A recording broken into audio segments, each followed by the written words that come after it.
बहुत समय पहले, जब कुछ भी नहीं था, तब परमेश्वर ने इस दुनिया को बनाया। उन्होंने धरती, आकाश, सूरज, चांद, तारे, पानी, पेड़, पौधे, जानवर और पक्षी बनाए। फिर परमेश्वर ने मिट्टी से पहला इंसान बनाया और उसका नाम आदम रखा। उन्होंने उसे एक सुंदर जगह में रखा जिसका नाम था एदेन का बाग। वहां सब कुछ था, खाने के लिए फल, पीने के लिए पानी। परमेश्वर ने देखा कि आदम अकेला है, तो उन्होंने उसकी एक पसली से एक औरत बनाई। उसका नाम रखा हव्वा। अब आदम और हव्वा दोनों मिलकर एदेन के बाग में रहते थे और बहुत खुश थे।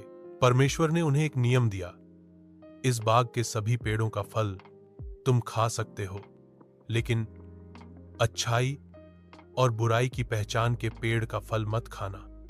अगर तुम खाओगे तो मर जाओगे। एक दिन एक सांप जो शैतान था हव्वा के पास आया। उसने कहा, अगर तुम इस पेड़ का फल खाओगी तो मरोगी नहीं, बल्कि तुम्हें समझ आ जाएगी और तुम परमेश्वर जैसी हो जाओगी। हव्वा ने उस पेड़ का फल देखा, वो सुंदर और स्वादिष्ट लग रहा था। उसने फल तोड़ा और खा लिया, और फिर उसने आदम को भी दिया और उसने भी खा लिया। जैसे ही उन्होंने फल खाया, उन्हें अपनी नंगापन का एहसास हुआ। वे शर्मा गए और अंजीर के पत्तों से अपने शरीर ढक लिए। फिर जब परमेश्वर बाग में आए तो वे डर कर छिप गए।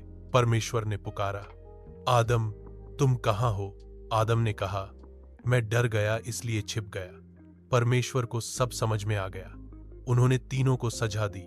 सांप को, तू हमेशा पेट के बल चलेगा और इंसान से दुश्मनी करेगा।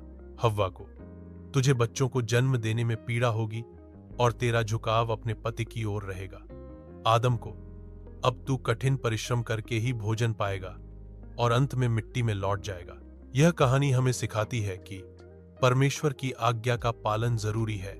पाप से मनुष्य और परमेश्वर के बीच दूरी आ जाती है,